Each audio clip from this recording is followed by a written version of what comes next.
Hello, executives at Agriculture and Agri-Food Canada. I have been given the privilege of speaking to you all today about a rising concern in Canada's agriculture system. At the request of your minister, my firm and I have prepared a comprehensive report detailing the impacts of factory farming in Canada.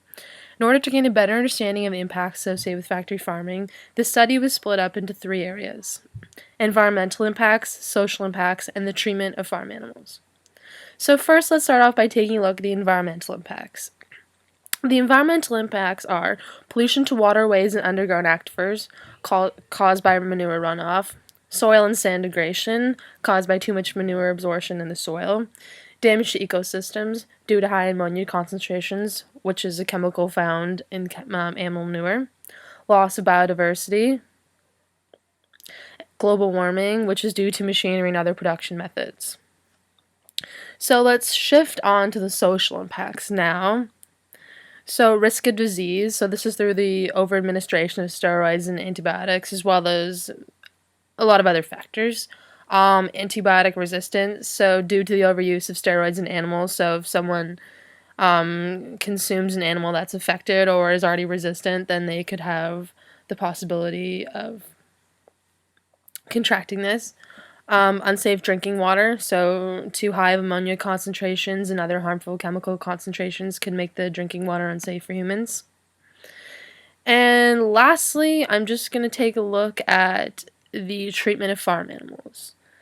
So practices such as debeaking and disposing of male chicks, those are just a few mild examples of inhumane practices. When we look at this, we're really thinking about, animals are tightly housed in the indoors. They're either kept in cages or pens or on the floors of warehouses.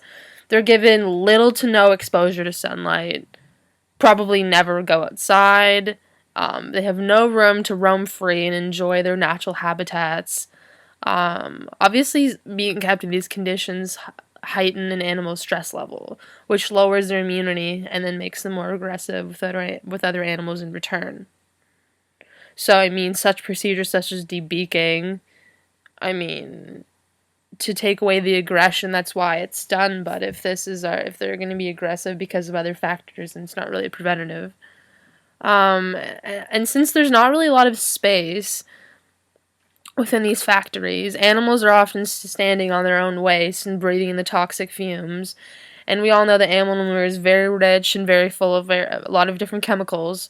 So a lot of the times this can actually burn their feet and make them injured or crippled due to the toxicity of their waste. And so when we're talking about this, the problem really arises when we speak about the amount of animals to one area. So we're talking about tens and thousands of animals confined to one factory. So that's where the issues really occur because, everything's just done on such a larger scale. Like, the amount of waste, the amount of manure produced from that many animals is just outrageous. And it's really a lot. So, a lot of that manure ends up running in, like I was saying earlier, runs into waterways, or, it's usually spread across the field, but there's usually much left over after this. So, the problem of disposing of the waste is really a huge thing when looking at this. And so, to conclude our meeting today, I just want to go over a few recommendations and suggestions that my firm and I have put together. We do strongly believe that some of these can help resolve some issues that are currently at hand. Maybe not long term, but in the short term, they could definitely help. They could also be built upon or manipulated however you wanted to use them. So we suggest that encouraging a more sustainable agriculture practice such as organic and free range could also help. Obviously, this is going to mean that you're going to have to kind of change the consumer's mindset a little bit. They're going to need to know they are going to have to spend more money when purchasing organic products, just because it's such a not a lot of people do organic farming. It's such a small market, and it does cost more just in general. It's more high labor costs and whatnot.